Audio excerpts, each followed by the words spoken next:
our staff as a whole is fully engaged in the leadership development process. Every one of them. Every one of them.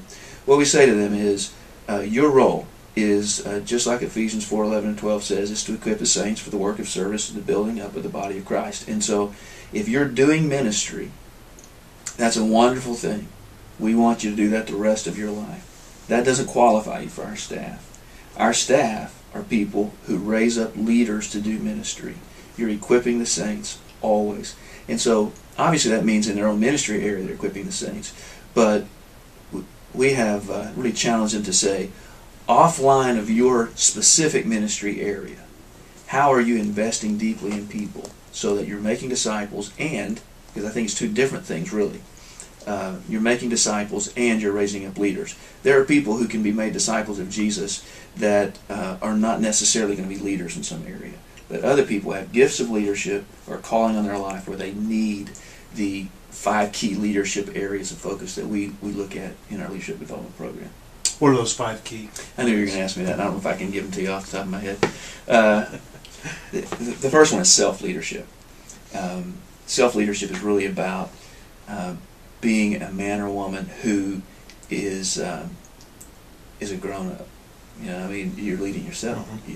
It's about you're aware of who God makes you to be, what your strengths and weaknesses are, what your particular giftedness is, what areas of development need attention. Self-leadership is about maintaining an authentic walk with God, so we'll give a lot of energy to establishing rhythms of grace in a person's life where they're drawing their life from Jesus and not from some success rate, or success path in their life. The second area that we focus on is interpersonal leadership. So what do the relationships in your life look like? And the commodity of interpersonal leadership is trust.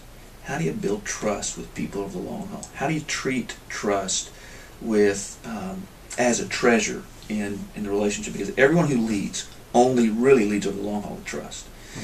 So the third area is team leadership. How do you build teams, and in those teams as they function together, how do those teams stay healthy, where you're maximizing everyone's strengths and you're solving conflicts, because if you don't have conflict you don't really have a team, because that's just inherent in team. And we really hope that everyone on our staff and in our church sees themselves as a part of a team at all times and functions as a team. Organizational leadership is the other aspect. We focus on how do you use organizations to make sure that all of the resources in the church are aligned to the mission. And so organizations should assist that. They shouldn't get in the way of that. Mm-hmm. And so we teach about systems and process development and some of the skills that people will need to lead an organization. And the final thing is pastoral leadership. How do you lead out of a gospel center? And what does it look like to pastor a team of people in a preschool area, the team of ushers in the life of the church, and you're gospel-centered in what you do with them? What does sacramental presence look like? I'm the representative of Jesus to bring the gospel into this situation when there's brokenness or when there's trial. And so over a 10-month period, we teach on those things in a workshop, and then there are assignments that peer groups and coaches work through so that people can grow in each one of these 5 areas. That's awesome. How has your church benefited from developing leaders? It's amazing when the leadership cadre of a church is strong, the church has confidence.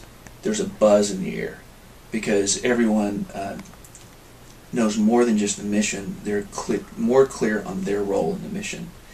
And they're excited about how God is moving them personally into new areas of development, new areas of influence, and then they look at other people and say, okay, God can use me to bring him along or her along in a way that they can influence the life of this church and even the churches that we're planning.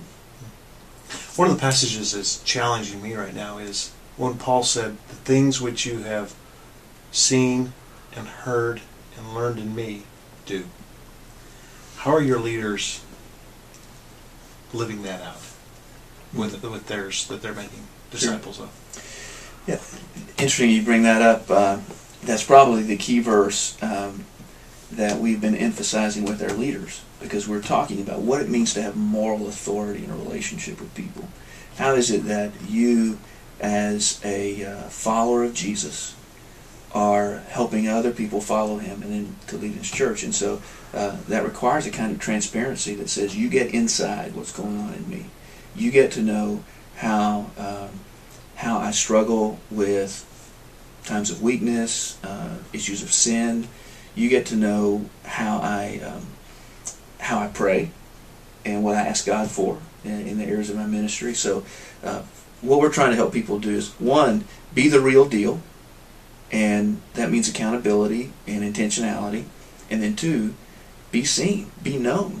Let people see what it looks like behind the facade, and so they'll know how to follow the modeling that you're providing for them.